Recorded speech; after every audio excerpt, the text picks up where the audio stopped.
Before we jump into this episode, I want to remind you that while Caitlin and Sophia are dietitians, we're not your dietitians. This means the information shared in the Food Freedom Fertility podcast is intended to entertain, educate, and inform. It is not a substitute for medical care. This information is not intended to diagnose, manage, or treat disease. Always consult with your doctor before making any changes.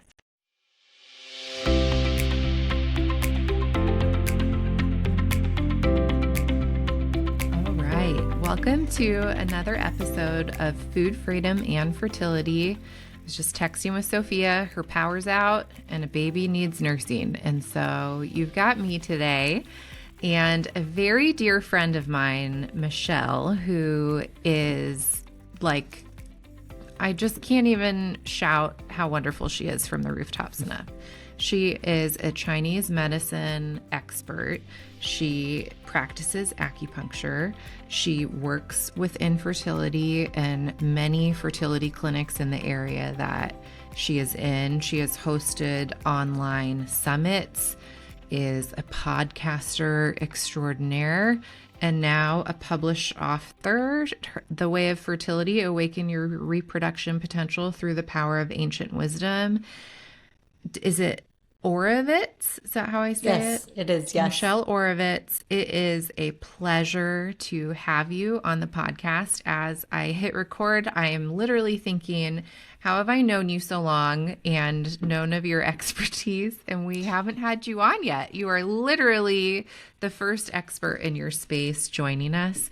And we speak about acupuncture all the time as a great adjunct to other modalities we work on patients with. So we're so excited to pick your expert brain and also just like promote another really wonderful woman working in the space, loving on fertility patients. So welcome. Oh my gosh. Thank you, Caitlin, for that warm welcome. I feel the same about you. I've had you on the podcast and on the summit. I'm like, you just have such an amazing mind and you contribute so much to this sphere. So thank you so much for having me. Powers combined. Yay. So I have to say, in my fertility journey, I was looking for help with acupuncture and went to an acupuncturist in the area I lived in who was literally probably knocking on 90 years of age and was trying to transition her practice. And I went to see her for fertility concerns, had a PCOS diagnosis, was charting my cycle.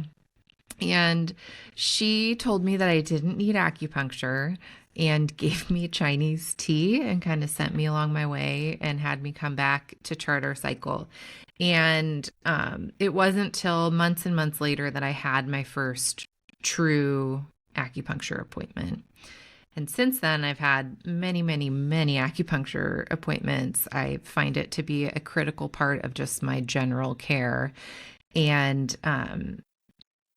I wish I had had somebody that embraced what acupuncture probably could have done for me in my fertility story earlier.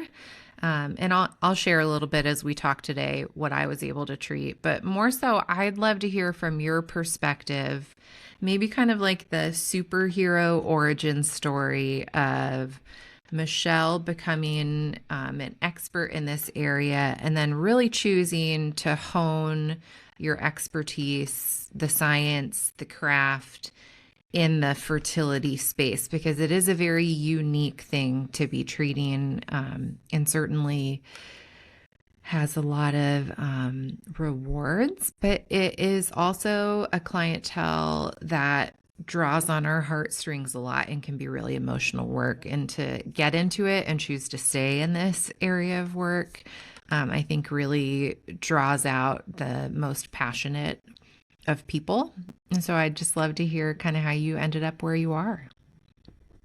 Well, it's interesting that you said that you wish you would have found acupuncture sooner, because I felt the same way. I started out as a patient. I believe, actually, looking back, I probably had undiagnosed PCOS. I even checked my Dutch tests like a couple years ago, and I did have high testosterone. I had irregular periods. I remember like my hair falling out, like when I was 18. It was just like I knew I had some major hormonal stuff going on. Hmm. And I had 3-month cycles, and for about 12 years on and off, the birth control pill, because that was the only solution I got from doctors. One doctor after the next, after the next. It was the same thing. I think intuitively, I knew I shouldn't be on this for too long. My grandmother used to instill a lot in me on natural food, medicine, like just things that you should really do and consider for your body.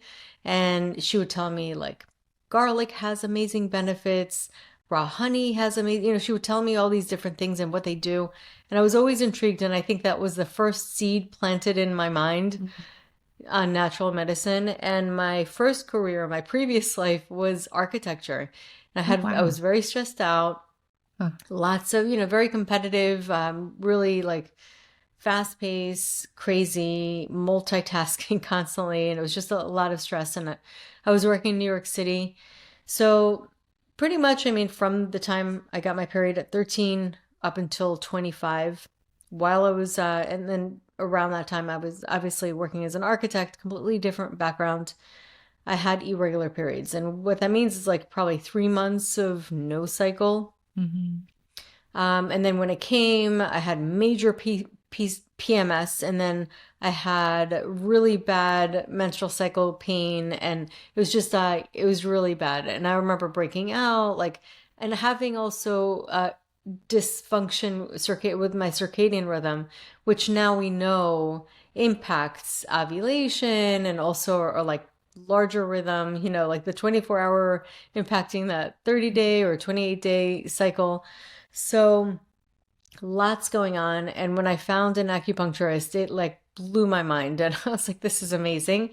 I was very intrigued. And I'm like, this stuff works. I've never had anything work like this. But not only did it work on my body, but I also felt different. My stress levels were different. I still had stress, but I was able to deal with it in a different way. Like my mind felt more clear. I felt like my energy was better. Like my skin got More clearer. pure, Like kind things. of. What's that? More pure, kind of. I like that's how I feel Yes. after an acupuncture appointment. It's like my energy flows so much better. 100%. Like that is a good way of putting it. It's just like you're more clear. Like you're just like, like there's like more space in your body.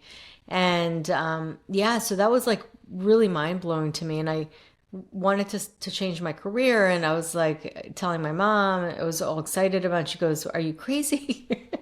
She's like, you just literally paid off your school debt. Like, what the heck are you thinking? And so it was just this battle, of shifting. And I always say, like, sometimes when you figure out your energy, your physical energy, it starts to shift the energy in your life. And I was like, no, I don't care. Like, I had to obviously deal with like some challenges making this decision, but I was like, I cannot for my health stay in this career. Like, it's just not aligned for my body. Mm-hmm. And that's why I say this is like a work of passion for me. It's very personal. And because of that, I just naturally have like built-in compassion for women going through this. Or, it's funny because I was having this conversation before, and the previous host was saying that she hates to use this word, medical, what is it, gaslighting. Mm-hmm. And I was like, it's a thing. I remember it's a thing. Like I knew it was a thing before it was a thing, Mm-hmm. but and then I see it with my patients all the time, like just this like back and forth and like questioning what they're really going through, and like them knowing that something should be checked and it's not checked, and it's just like this back and forth pain for no reason whatsoever, I find. And so yeah, you start to get really compassionate and also like protective of our people, because you just don't want people going through what you went through. And I think that like when you go through that is when you start to feel really even more passionate about it. Yeah. Absolutely. And was there a pilgrimage away from New York City? Yes. So I had met my husband shortly after. I feel like everything started to align in my life. And that's what I feel happens when you start to take care of yourself. You start to answer the call, like really for your overall health. And once you start to do that, your energy and your body starts to work more in line in like on that pulse, that rhythm. that pulse of my menstrual cycle started to work better. And then I started to like meet the right people. And like, I feel like it kind of flows in every way. And then I met my husband, and then my husband was actually studying medicine. He was in a residency for emergency medicine. Wow. He finished, and we were trying to figure out, what do we do now? So we had a couple of options, and I was like, I really like Florida. So we went to visit. At first he's like, it's too hot. And then my cousin took us out on a boat. It was like, that was the end of the story. It was like, okay, I could see myself living here. So we ended up moving to Florida. And that's when my husband was like, you're not happy with what you're doing. Look into like natural medicine, do what you really want to do. That's awesome. Which is really nice, that he's always been so encouraging. And then I started out with Ayurvedic medicine. I studied 2 years. It was an associate degree, but it wasn't enough. I was like, I want something that's like licensed. And I also was always dreaming about acupuncture. It just was a big thing to enroll in at the time. And then I had my kids, and then I paused for a little while. And once they were at a certain age, I went back to school, and that's kind of how that happened. And then when I was in school, even back in school, every single time we had to decide on like a category or some kind of like physical treatment, I would always pick, to do like a presentation on, I would always pick either menstrual cycle health or fertility health or pregnancy. It was just like women's health was my thing. And I loved it. You're drawn to it. Yep. Wow. Well, so you were drawn to this, you became an acupuncturist. Like, what's your actual license and title in the state of Florida? So it's acupuncture physician or licensed acupuncturist. I know they have like lots of different titles, but it's like LAC, licensed acupuncturist. Where I was at when I started getting my first acupuncture treatment in California, an acupuncturist could actually be your primary care provider in the state of California. I don't know if that's similar in Florida. It is, yeah, in Florida as well. They can order lab tests and different things. So that's interesting. In your own household, you have like such a Western allopathic emergency medicine physician. And then mama, who much more maternal, feminine energy, erring to the side of kind of nourishing, foundational, functional, supportive health. That would be a fun place to be as a kid, where like you could get your stitches if you needed it. Yes. But if you were really struggling with stress around a test, like mom could just come in and needle you a little bit. For sure. But it's like, I think that when we learn this stuff, we sort of, by choosing this, we swallow that red pill and we learn about all the endocrine disruptors and all this stuff, the non-fun stuff. So now my kids do not ever use Bluetooth devices like they're, so it's kind of like all the things that you learn about what that does to your body. My kids like it, and then they don't like it too. Yeah. So they're like, Mom, both, come on. Yeah, the light and the dark side of everything. But right? They do listen to me. So do you have like kind of like a first patient or a story from early on in practice that really hooked you and was like, this is what I want to focus on? Or maybe even a patient where you really were brought into the care team with their reproductive doctors, and there was a lot of kind of union and cohesiveness in a plan that helped you really kind of see big picture, and also where you were really supporting a patient? Yeah, I mean, so my early on, I remember being like, it was actually somebody that my husband knew at work, and she was trying to conceive. She just got married, and she was trying to conceive, and she had irregular periods. Her periods have always been irregular. She was on the birth control for a long time. She never actually got pregnant. We never got to that point. There were like other underlying issues, and I was also just beginning. So I was like, okay, let me take these courses and kind of like learn a little bit more. But I did regulate her periods. She said she's never had periods that were so regular and like quite like that. So that was pretty cool because I was like, okay, this really does This work, does like on help. the menstrual cycle. Mm-hmm.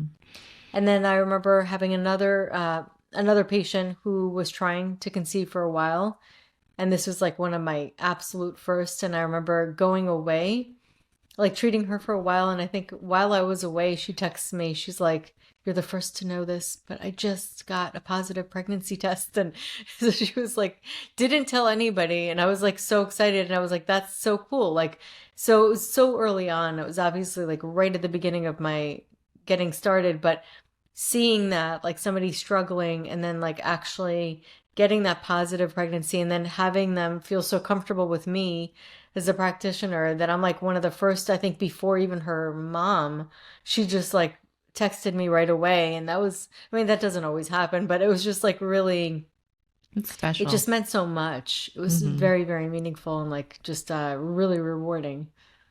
Absolutely. It is kind of fun to be that person. Like I've been on the receiving end of that a handful of times, and it's, you're like, maybe before their partner knows, before a family member knows. Sometimes you're the one that's like, yeah, that is the second line.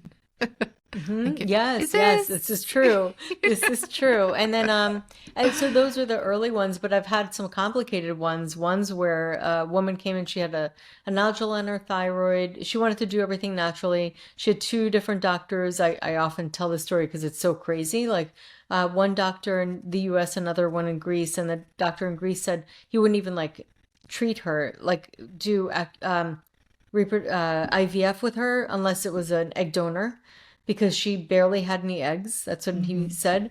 And then the one here was saying that she's very low in reserves and that she actually might be premenopausal. So she came to me, and this is pre-COVID, and I saw her a couple of times, and then we started working online. And that's when actually I started realizing this is definitely something you could do online. COVID kind of forced that. Mm-hmm. So For she many of was, us. I was telling her all the things and I was Mm-hmm. explaining to her, we just kind of carried the sessions to virtual, and I would either show her like acupressure points, and then she missed her period, checked, it was negative, and then she started hearing the doctor's voice haunt her, premenopause, maybe this is the start of it. So then it was, she took another test, negative, and then she was like, you got to give me some points. Maybe it's the herbs. I don't know what's wrong. Maybe something's off. So I was like, something inside me, I was like, I'm not going to give her points to kind of push for a period because we could do that. Mm-hmm. I said, humor me. Just go to CVS again. Just get another test. Sure enough, and it was crazy because it was April 1st, April Oh my Fool. gosh. She got a positive and showed it to her husband. Her husband thought she was joking. Wow. So that was pretty crazy. But she ended up having two healthy babies naturally after all of that. I've had a handful of patients come to me where doctors have said low reserve, very low AMH, which is typically how a doctor is assessing ovarian reserve. And after like a very thorough intake, it's clear that they're under eating. Mm-hmm. And Yeah. a simple, like building in enough nourishment to where their body feels resources are abundant, safe to turn on certain hormones. Their body starts maturing follicles again, and then it's the follicles that create the AMH. So when you have really low AMH, you don't have a lot of follicles that are maturing to be the one that would become ovulated, and that happens later in your fertile years. That number starts declining more rapidly. And so I've had a handful of patients with PCOS even where AMH is typically high Mm-hmm. be underfed, and literally feeding them nourishing foods and enough calories has flipped their AMH and started ovulation. And Amazing. a doctor didn't even want to give ovulation stimulating medications because they were concerned there was no reserve, where we're all kind of looking through our own lens. I am looking through a Yes. nutrition lens very often. And so I can see whether we can impact your AMH or not, or this hormone panel or that symptom. I can still see you are really lacking these nutrients, or you're really lacking these energy components, or you are really overdoing this one thing and have completely left behind really foundational things, right? Or you've spent $1,000 on supplements, but you're not feeding yourself. Is it? Oh, 100%. Right. So I'm looking through this lens. You're looking through probably some of that lens with your education, but also this whole lens that I don't even understand with energy flow and, I don't know. I should let you talk about Nervous system. Yeah, the nervous system regulation. And which I think is so off these days. So many people's nervous systems, it's just too much. It's too stimulated. Way too stimulated. So it's interesting. A doctor has surgery and medication typically. Like those are the main levers they can pull. And they don't have a lever that's going to boost your AMH typically, short of giving you DHEA, which is an androgen that sometimes can pump it up. But you can take that, and if you're not nourishing, your body can only do so much, right? So we look through our lens, and that's why oftentimes having a care team that would include not just your reproductive endocrinologist or your OB, but also a dietitian, also a Chinese medicine professional that can do acupuncture, can be really beneficial to kind of buffer and then give different vantage points that we see and have solutions for. Yes. So that is really such a story. I mean, she had 2 reproductive doctors that would barely touch her case or didn't have solutions for her. And you helped her create safety in her body that she became pregnant. And early COVID, where whether they wanted to work with her or not, very often cycles were getting canceled left and right. She could have started a cycle and then not been able to complete it with one of these doctors. That's exactly. wild. She came before all of this happened, though.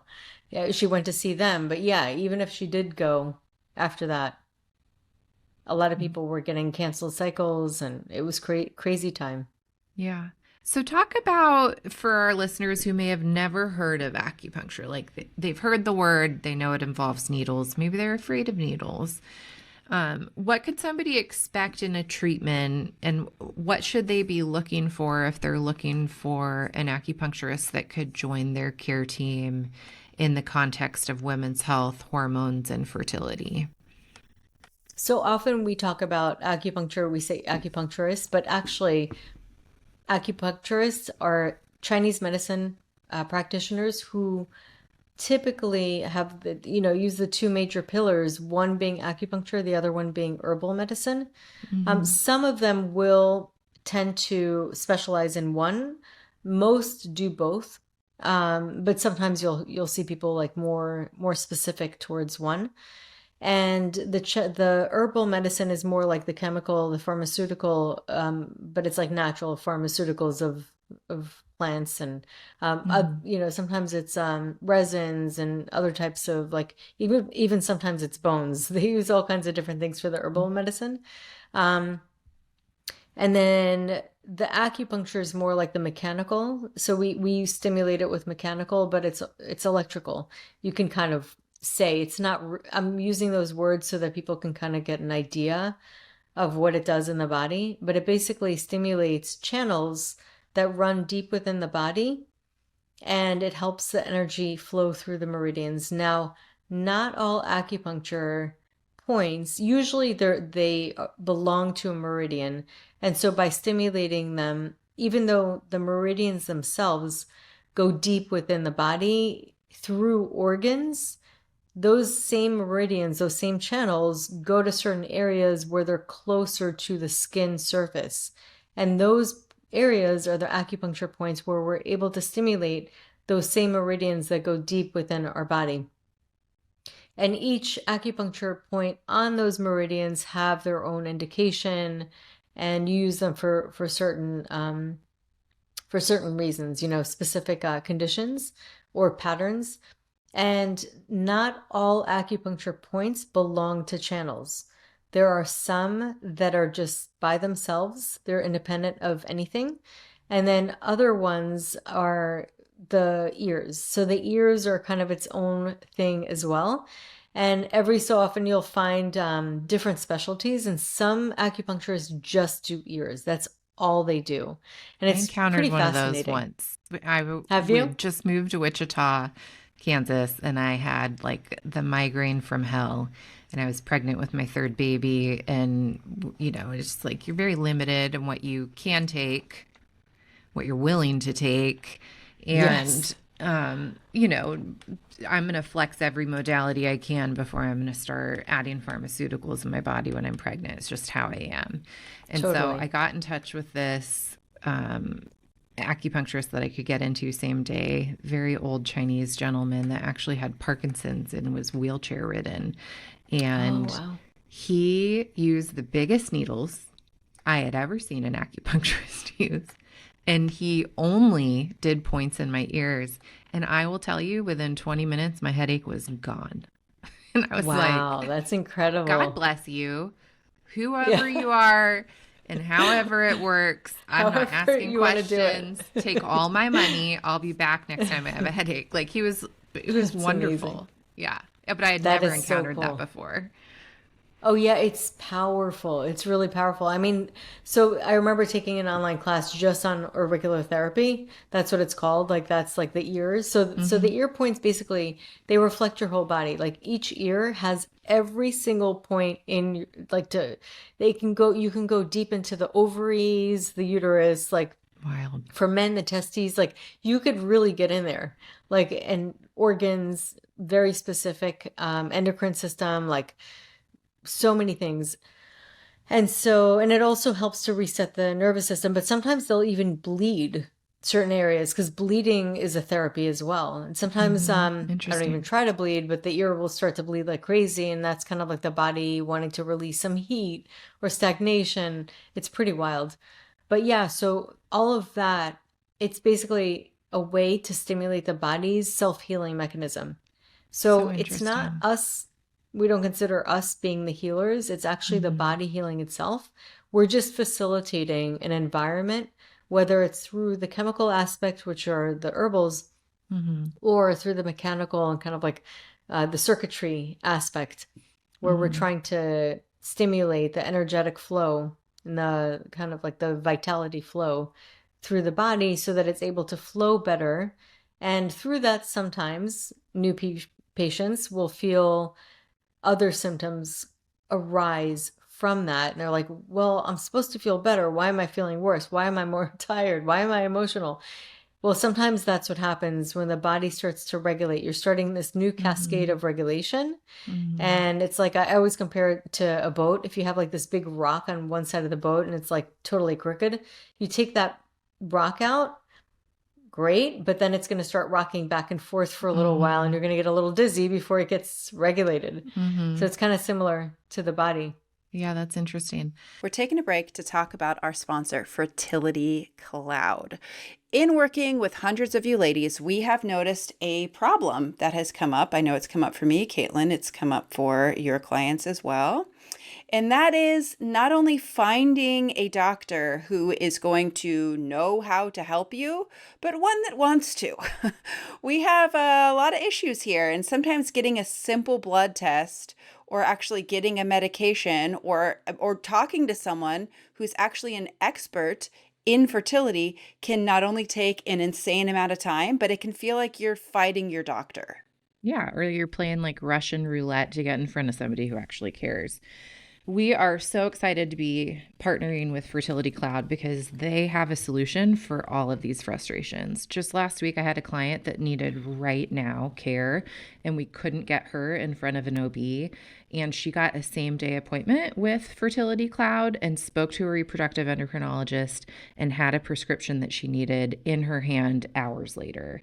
This is a solution that our industry desperately needs, and we are so excited to present to you. So, if you're in a remote area and you have to drive 4 hours to go see a doctor, or if you've been to multiple doctors and none of them seem to really listen or really care or want to take an approach that works for you, start up with My Fertility Cloud.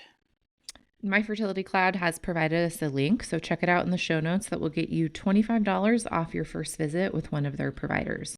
We're taking a quick break from this episode to talk about one of our sponsors, the Prenatal Nutrition Library. We love the Prenatal Nutrition Library. It's a searchable database and app, which means you have answers within seconds and peace of mind that what you're eating during pregnancy is both safe and nutritious.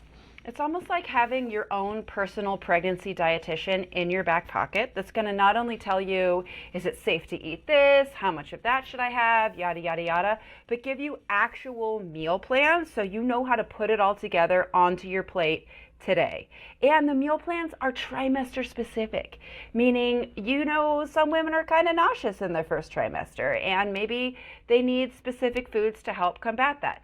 Prenatal Nutrition Library has got you covered. Or the fact that your baby's brain is growing rapidly in your third trimester and you need your nutrition to support that. Prenatal Nutrition Library meal plans has got you covered there too. This is evidence-based information. Registered dietitians are in this app weekly answering members' questions. There's an exclusive podcast within the app that's run by Ryan, who is the prenatal dietitian that founded this entire thing. It's a wealth of knowledge and resources and will take you far beyond that one-page handout your doctor handed you that actually probably has out-of-date information about eating in pregnancy. So head on over to the Prenatal Nutrition Library as soon as you get your big fat positive. Well, okay, first message me and Caitlin so we can do a happy dance with you. Then head over to the Prenatal Nutrition Library to get clear strategies to meet your nutrient needs, as well as to take the stress out of confirming what's safe and most optimal for you and your baby while you're pregnant. Use code FFF20 for 20% off. Hey guys, we're taking a break from our episode and I want to talk about something that's super confusing. When you head down the supplement aisle and you're looking for a prenatal, and on the prenatal bottle itself, it says, do not take if you're trying to conceive, pregnant, or breastfeeding. Like, what the heck? Yeah, it says talk to your doctor if you are pregnant, could be pregnant, breastfeeding, postpartum, whatever. And every supplement has this. You go down the supplement aisle, you go shopping on whatever supplement website, and there's a disclaimer on every bottle of every single thing, which means that everything that you've been taking your whole life long is now a big question mark about whether or not you are potentially harming yourself by taking something where you're trying to be healthy. So that is why we partnered with Needed.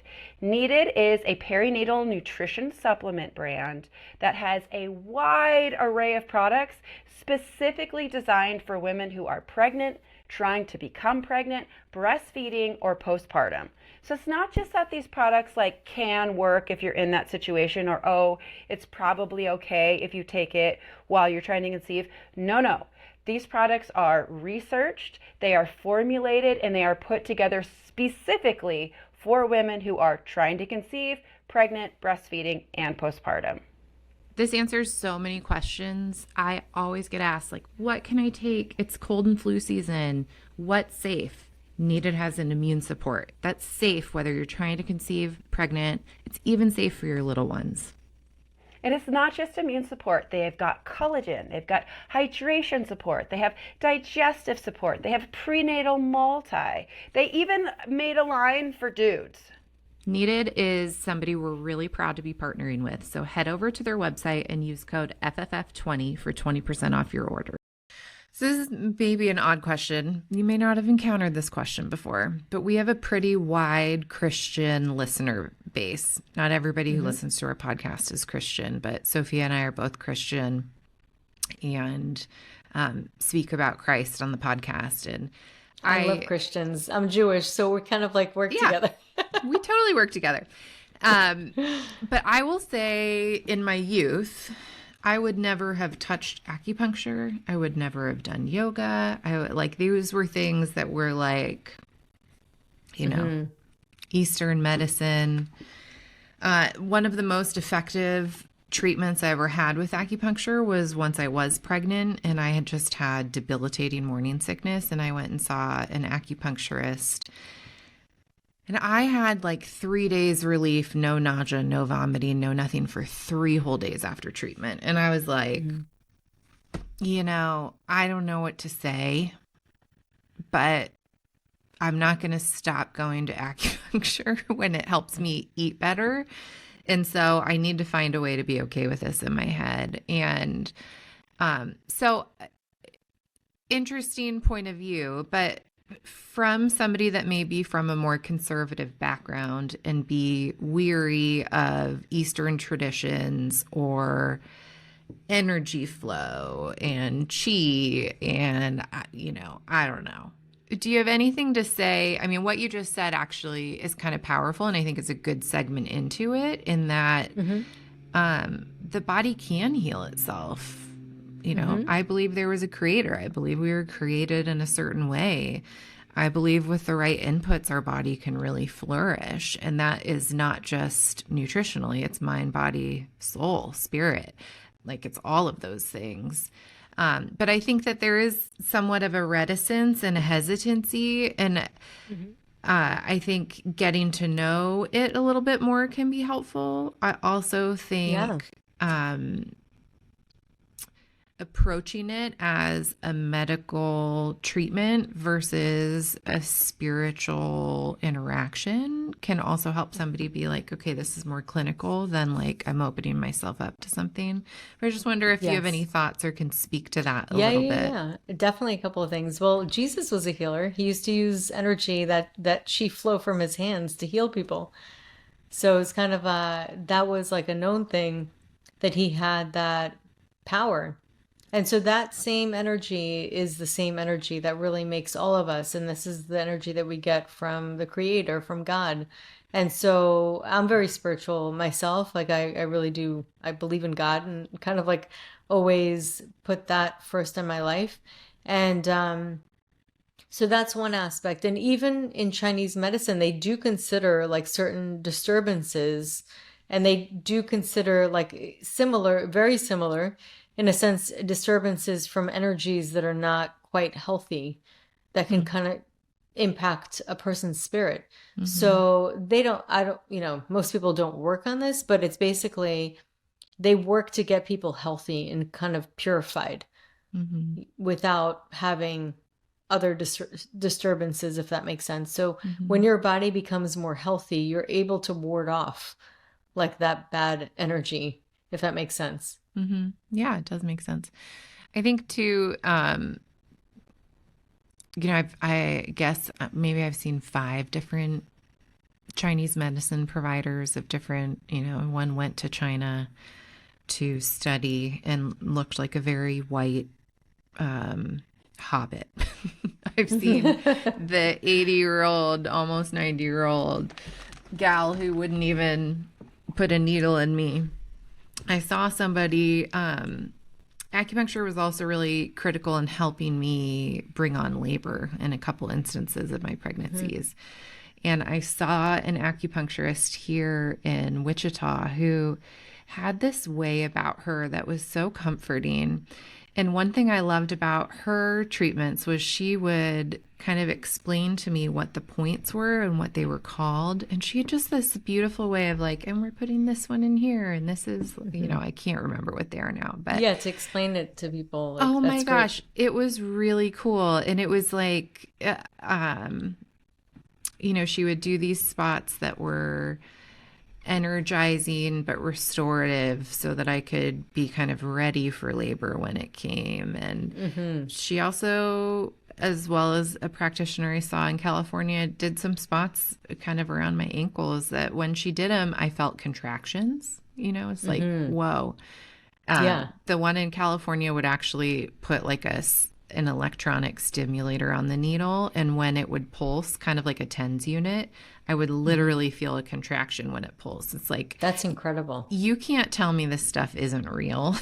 Yeah. You can 100%. Think it's not real, but I've literally felt it be real. And I don't understand it. And I can go in with my own head and heart and know where my heart is with my creator, where my heart is with my God, and know that I'm not worshiping anyone but him. Exactly. And also just be incredibly in awe of the creation he made. Yes. That is a beautiful way to put it.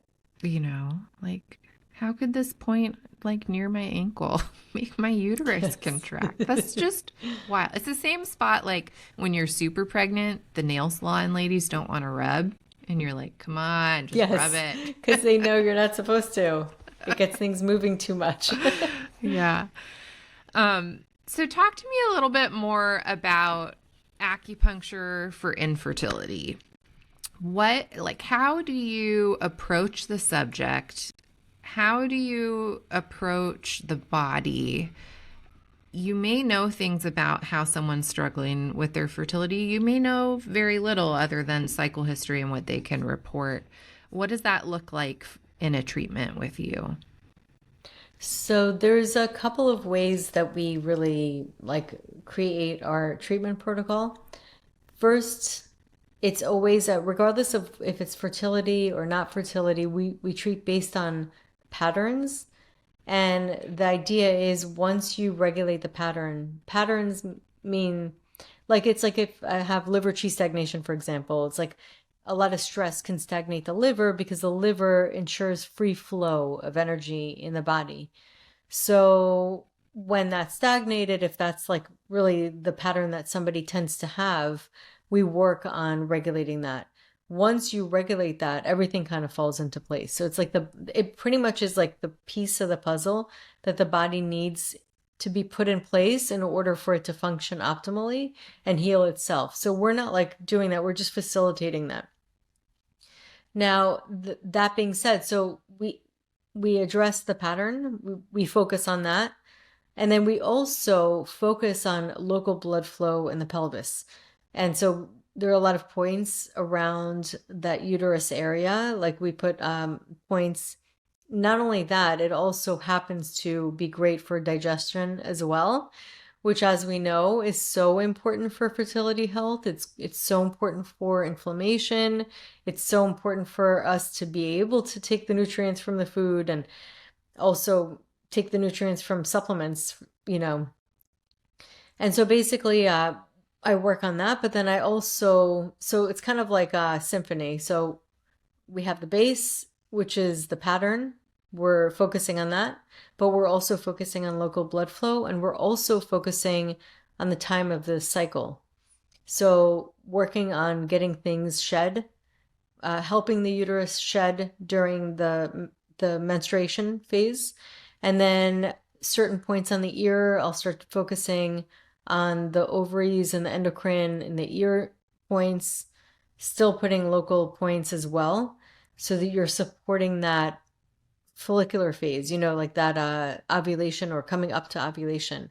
And then towards the end, you're focusing on like getting the uterus lining. So you put the uterus point on the ear and the endocrine. So we do shift that depending on the time of the cycle as well. Amazing. It's fun.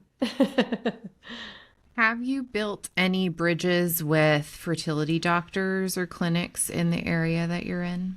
Yes, I have actually, and some great ones. One was just one of my patients telling me how amazing she was, but then she also told her how amazing she thought I was. And then so she would start sending people to me and I would send people to her just based on what we heard from our patients. Mm-hmm. So it is kind of cool because I think it was like it was a very organic way that we both learned about each other, mm-hmm. because that to me is like the ultimate truth, is like how my patients do with you and how their experiences, and that is somebody I can definitely recommend because I know from their perspective, really from the inside, mm-hmm. how they feel. And also she had a very successful IVF process with her, which she's had failed ones with people before. Mm-hmm. And that was like one person that she went to and things shifted. I was like, okay, these are good signs. So I definitely recommend her to a lot of people. And then CCRM opened up in Miami. So we got together and I spoke to the doctors and absolutely love them. I love CCRM because they're actually really on top of their game. Mm-hmm. It's a company, their corporate headquarters are in Denver. I've had a lot of patients go to them. And the reason I even knew they were opening here is because of my patients. And they have top of the line, best technology, incredible doctors. Mhm. So they call me sometimes if I'm able to go for a transfer. I'll do a protocol before and after transfer, That's which amazing. has been shown to help, and there's been Mhm. research on it. Mhm. So yeah, it's a great collaboration. I love collaborating with doctors. And some doctors are amazing. They're just a breath of fresh air. Like, and it's so nice because not everybody's as open. And when people are open, they're really on top of it and they treat their patients amazingly. Like, Mhm. it just is, it warms my heart. I love it. Can you see certain fertility patients like at different points in their fertility story where you've seen acupuncture be the most helpful or where you've had like the most success stories? You know, I often either am on the front end of someone's story or typically the very back end where it's Yeah. like, we're going to start trying. I know I have a PCOS diagnosis. I'm bringing you in early. Or, you know, they did all the things all the doctors marched them through, got to IVF and it didn't work. And they're kind of left with what else can we do? And then they kind of find me. And certainly those are two very severe ends of the spectrum, but nutrition's never wrong to focus on. You know, we harp that all Oh, the yeah. time. I feel like in my experience, 100%. acupuncture can be great for somebody trying to conceive or not, you know, in Right. pain or not. It really has everyday applicability to it. But is there somewhere in this process where you've seen it'd be really helpful? And I'd also love to hear if you have any case studies on men you've worked with fertility that you've been able to kind of help the process along. So I wish more men came in, but I'll be honest, and sometimes they need to, and I'll always end up giving like I'll give like suggestions through the wife Hmm. on certain supplements, whether they're working or they're just not into it. Like, it's just very hard to get them in. But sometimes they do, and it's worked really well on stress, and it actually has helped through the IVF process. They had to go through IVF, and it actually did yield better embryos. So I do That's see that amazing. work. With men, it's a little simpler, to be honest with you. There's not as it's not as complex because it doesn't they don't have as many conditions that can lead to that. Right. Whereas women, it could really, there's so many different moving parts. Like, there's just so many Hmm. parts. And I had one lady who's been trying, and she's tried naturally, then she's tried through IVF.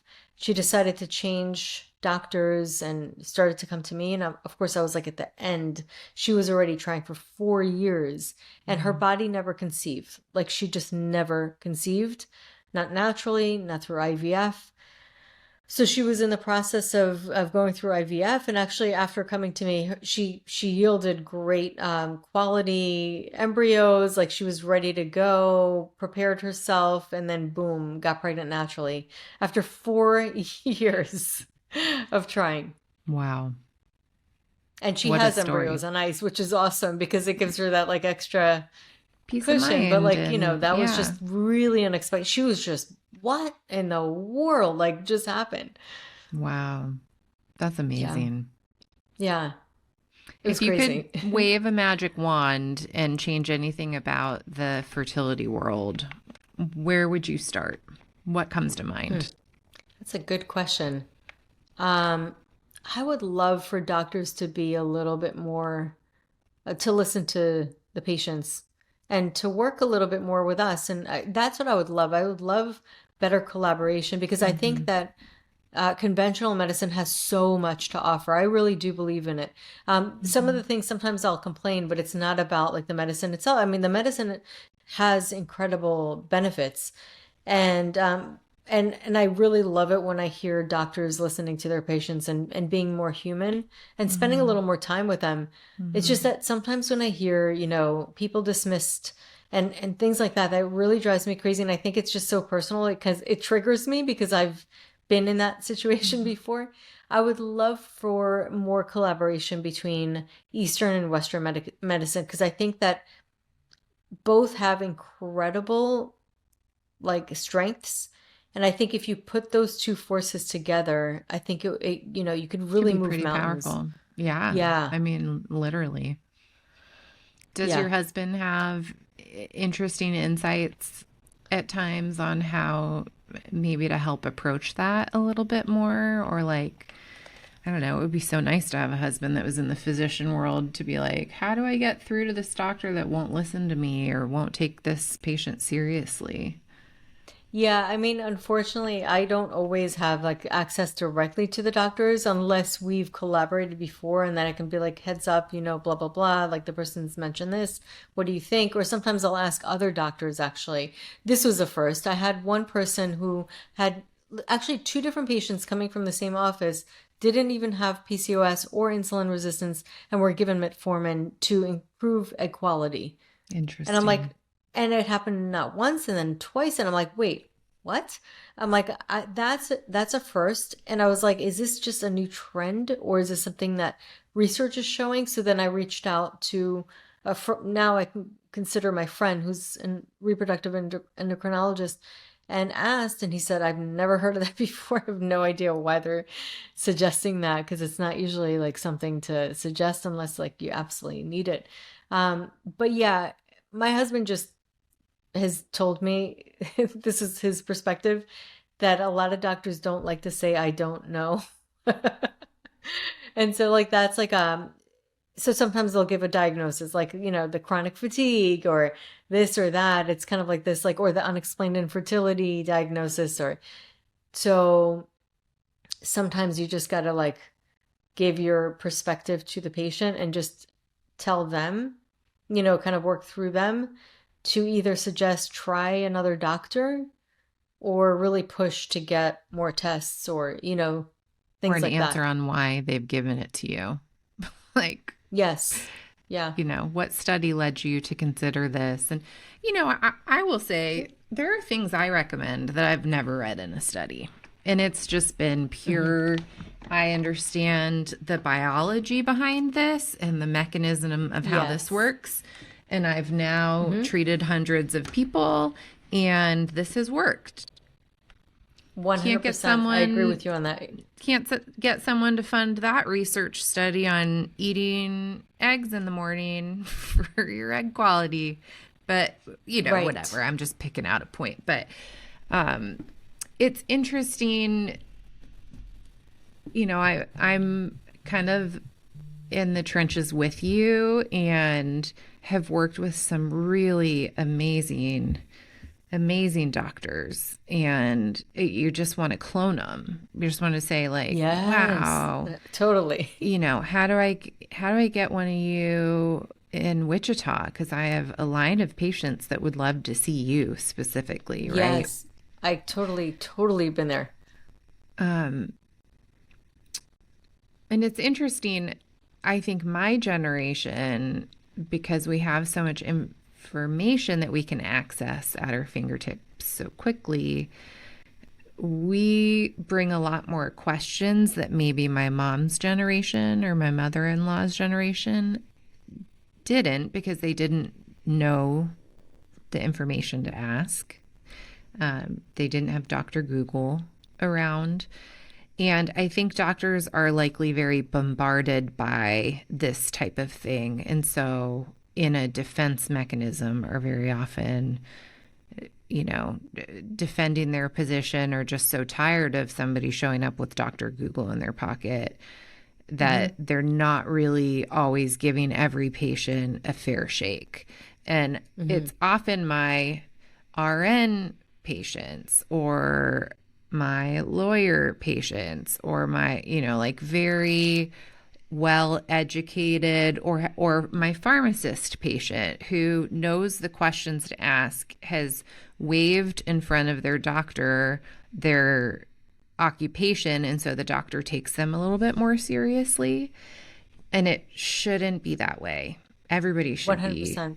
taking that seriously. Yeah. Everyone deserves. I think about this when I look at my 5-year-old now. She turned 5 last week. It's like, she is a little human, but she's a human. Her feelings are matter. Her preferences 100%. about her body matters. Her, like, does she always get her way? Does she still need to learn things? Like, obviously, we know the answers to those questions, but just because she's smaller doesn't make her any less important than any other member of my household.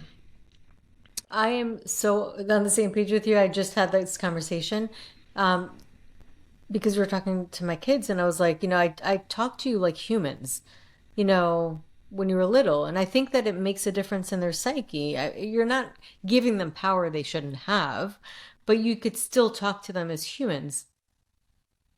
And you should, Yeah. And the Latina patient that didn't speak great English but is trying to grow her family should be treated just as well as me walking in the door with my very Caucasian and medical professional license. We shouldn't be treated any differently because we both deserve to be moms, It's an interesting piece in the world that we live in because you and I have practices that aren't always covered by insurance. And so you want to provide access and, meet patients at a lot of different levels, educations.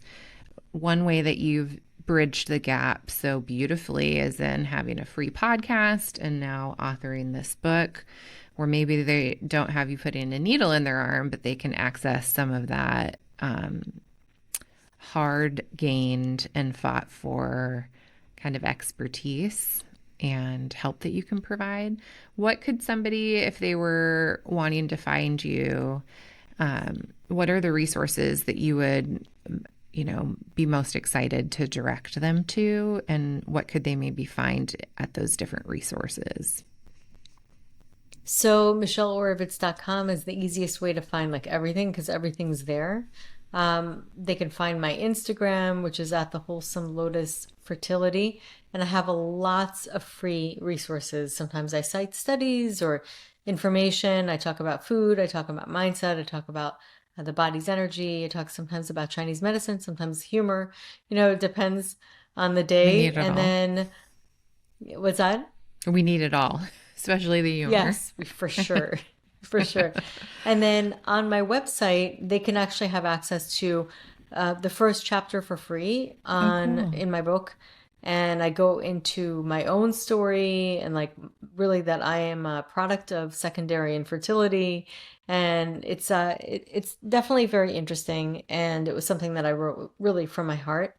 And it has a lot of resources for people, especially when they've done it all and they're finding that they're still hitting walls. And that I think that that's really, it's, it helps the nervous system. That's like one of the things, like it really is a very calming force. And that was really the intent that I wanted to write it with, but not just calming. It also has information on what you can do, actual actionable steps. So yeah, that would be the best way. And then you can find my podcast on my website as well, which is the Wholesome Fertility Podcast, which Caitlin is on. She has an episode on there.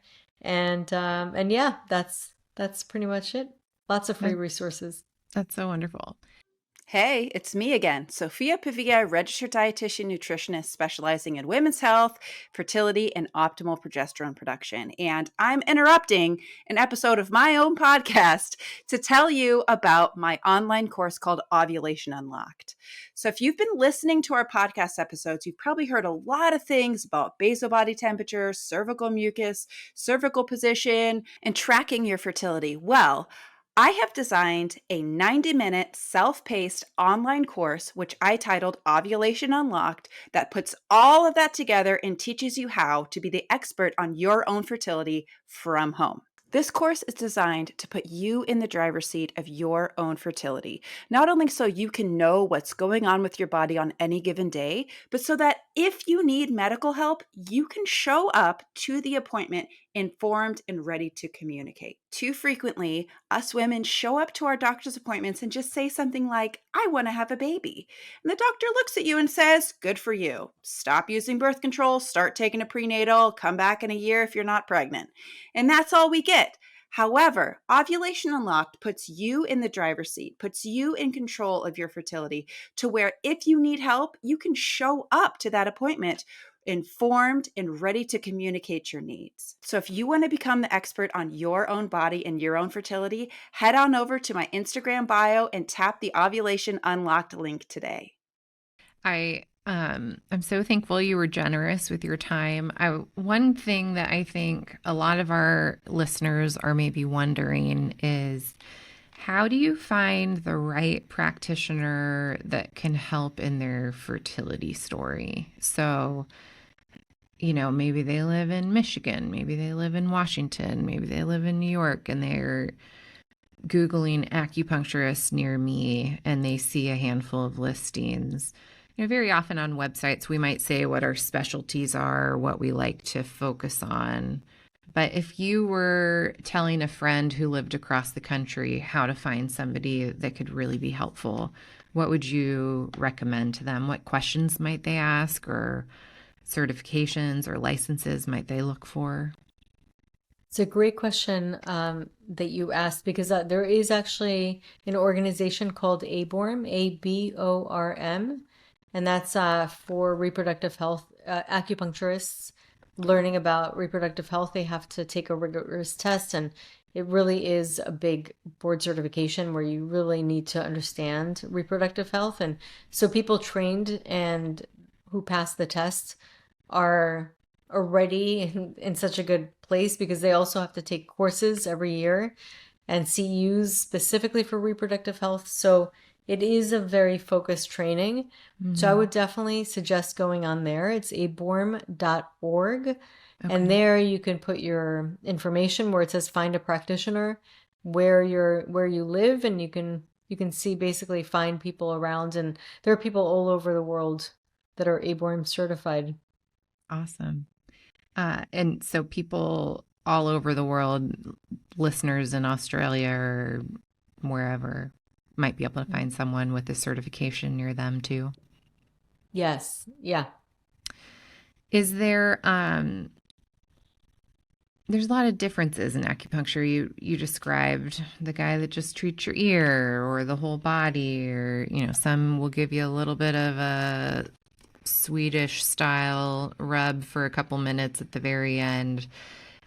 Is there, if somebody's really reticent, like, I'm going to try this, but I'm concerned and nervous, is there a type of acupuncture that you might recommend to somebody that's just trying to gateway into it? Yes. So some people are afraid of needles. The things that I offer, if somebody came to me, but of course everybody's different. Sometimes they even do laser acupuncture, and they use laser to on the points, and that actually helps amazingly. It's not something I do, or color puncture. So sometimes people do that as well. But I have one of my patients. So if my patients come to me and they're really afraid of needles, I will try baby needles. And sometimes they're super, super thin, even thinner than normal. And normally they're pretty thin. But those you could barely feel. They're really, really thin. And sometimes that is fine. But then some people just can't even wrap their mind around having any needle, even if it's super thin, going in their body. In that case, I happen to have one acupuncturist who also does body work, like massage, and she does massage with acupressure. So in those cases, that's what we'll do. A modality that's kind of using the same points with a different delivery method than needles. Exactly. Awesome. Okay, at the end of every Food Freedom Fertility episode, we have a segment called Yeah Girl, and it is literally a celebration, and it can be personal, professional, a client, it can be you tried a recipe that you really loved. Sometimes it's because we get into deep topics that are hard to swallow, and we want something happy at the very end. But it's come to be a really fun way to get a glimpse into Sophia and my life and guests' lives. So whether it's a trip that you're about to take or just something that you're excited about, and we'd be like, yeah, girl, I want to give you the I love it. opportunity to celebrate something. Well, I've always wanted to go to Spain, and we just booked a flight to Barcelona and Mallorca in the summer. So that is very exciting. Wow. That is very exciting. Have you been to Europe? Yes. I've been Yes. to So this Italy, is France, yeah, Switzerland, England, yeah, so this is kind of but rounding never out the Spain. the western side of it. I've never been to Spain. That's amazing. I had a client, California, a husband and wife that came to me, and he had immigrated from Spain, and man, the lifestyle he talked about leading there just sounded pretty spectacular. It was hard not to want to just hop on a plane. I bet you'll eat some really good Oh, it food looks there. amazing. It looks Oh, so amazing. that's amazing. Um, okay, so yeah, girl, that's so exciting. Way to go on booking that and dreaming and doing it. Thank That's you. amazing. I can't wait to see some picture excerpts from that. Maybe like a celebration after publishing your book. When was the book actually published? So it went out April, end of April. End of April. Way So to it's go. new. It's What baby. an accomplishment. Which makes me Yeah, wonder, it's are exciting. baby needles for babies, or you call them baby Yes, needles? for kids, baby. Yeah, I mean, I think very few times you would actually use it on babies because pressure could, they could really respond well to pressure. But yeah, it's like for babies or kids. That's so fun that you have baby needles. Um, it makes me think of one more question I'm going to ask you before I do my yeah girl. Do you have like a favorite point? Like it's got a good name, it's got a good story behind why you would needle it, or like it's just has deep meaning to you?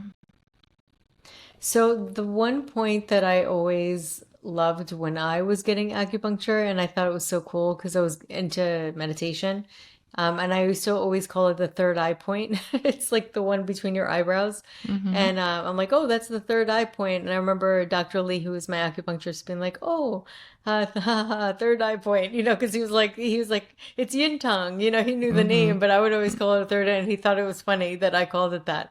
So it is one of my favorite points. It has a very calming effect, and it reminds me of Dr. Lee, and I loved him. Yeah, He's a great that's guy.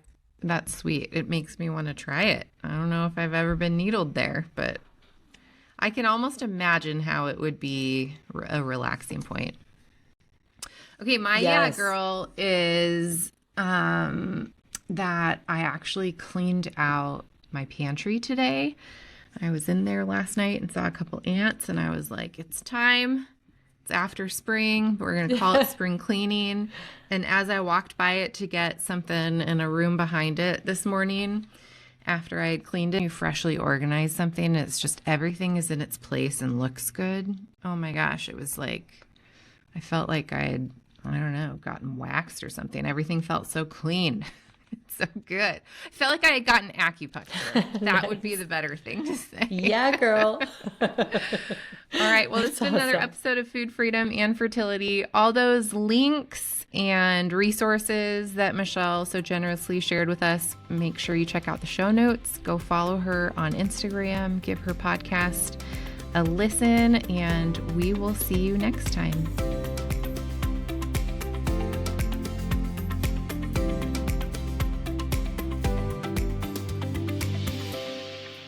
Hey, it's Sophia. If you love the show and want to continue your health and fertility journey using our resources, head on over to foodfreedomfertility.com for show notes, links to products and services, information about our guests, and our newsletter. Again, that's foodfreedomfertility.com. Thanks for listening.